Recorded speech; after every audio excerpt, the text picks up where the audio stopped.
Hello, friends, and welcome to Facebook Ad Friday. I'm your host, Kerry, Knoll, and thank you so much for tuning into today's episode, How to Create a Retargeting Ad in Facebook Ads. If you're watching this on YouTube, please hit that subscribe button and bell notification.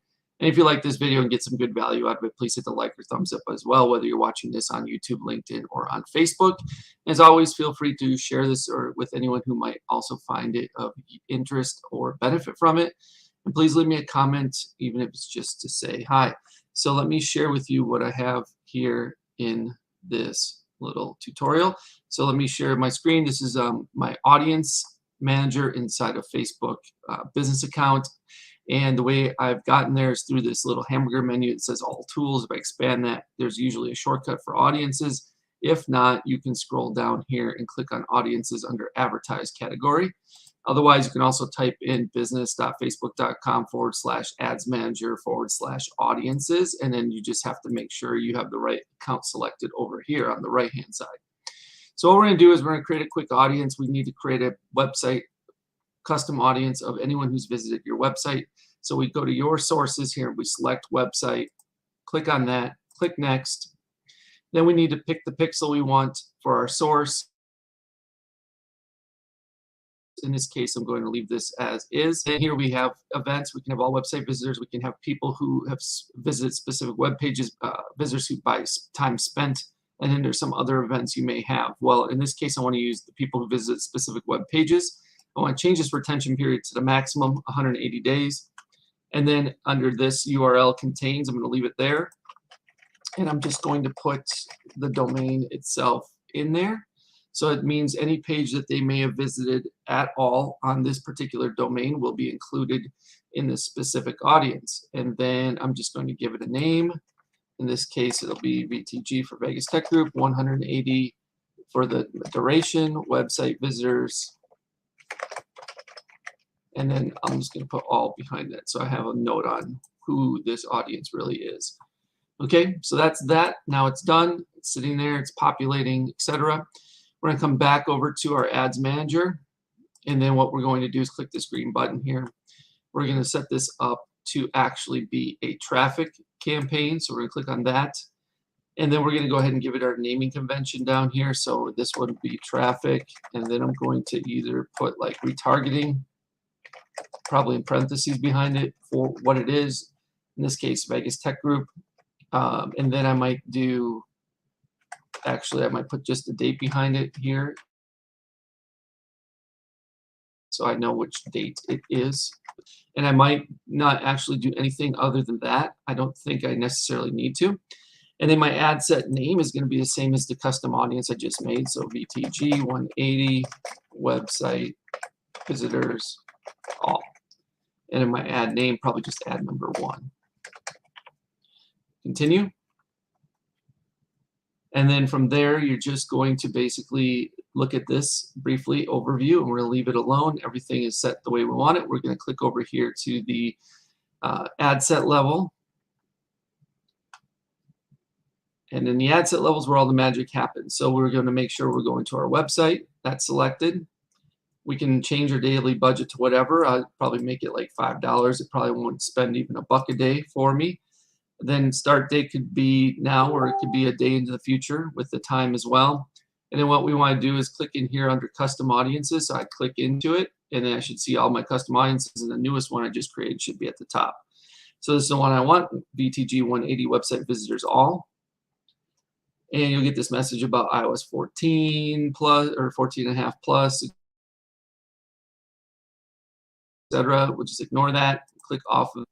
We don't need to worry about anything else in the detailed targeting. Let me get rid of this. Let's see. Let's click back there. There we go. So location will be set to the United States. That's fine if that's where all the majority of my website visitors come from anyway. Otherwise, I could edit this and make it worldwide. And we could also make sure it's just people living in this location if we really wanted to. But if we made it worldwide, it wouldn't really matter. So we could leave this alone. We could change this out, and we could put it here in location worldwide. And that's the region. And then we have our age range is wide open, our gender is wide open. We have no detailed targeting because everything should be only the folks that have visited our website in the past. Now, if you have people visiting your website from countries or places you don't want to be retargeting and you don't think it would be advantageous for you, then you wouldn't want to necessarily make this worldwide. You want to keep it, more precise to where your customer base really is, like the United States or what have you.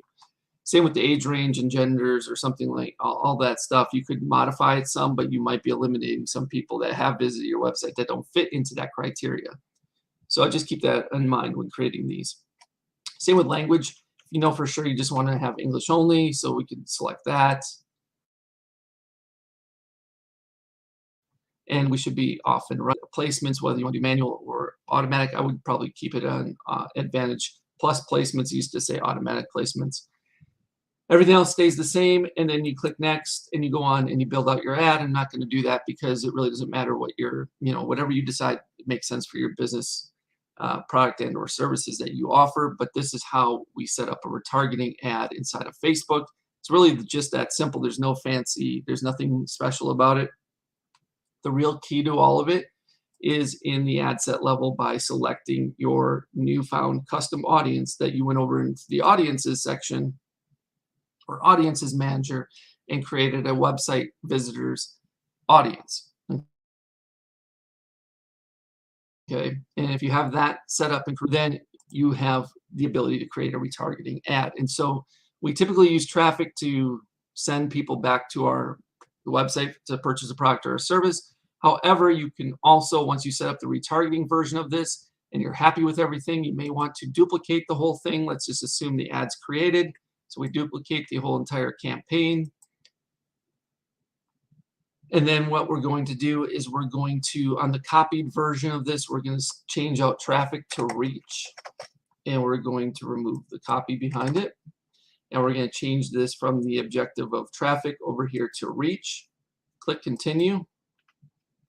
And then everything else would remain the same. Your audience remains the same. Your ad's probably going to remain the same. The difference is with the reach campaign, if people have been to your website, they've already shown interest in potentially signing for your products or services, they're likely don't need to be sent a specific traffic campaign where you're optimizing for link clicks, because just optimizing for reach and trying to reach every single person that ever visit your website should do the trick as well, since those people have already been there, done that, have a lot of buying intent, etc. They should be able to be reached with the reach campaign just as easily and probably for cheaper. Your cost per 1,000 impressions will probably be cheaper using a reach ad versus a traffic ad. So keep that in mind if you're having troubles using a traffic ad and not getting results. You may want to duplicate it into a reach ad and then run the reach ad, maybe turn off the traffic ad or leave them both going and see how one performs versus the other. So it's just a little extra retargeting hack you may want to implement.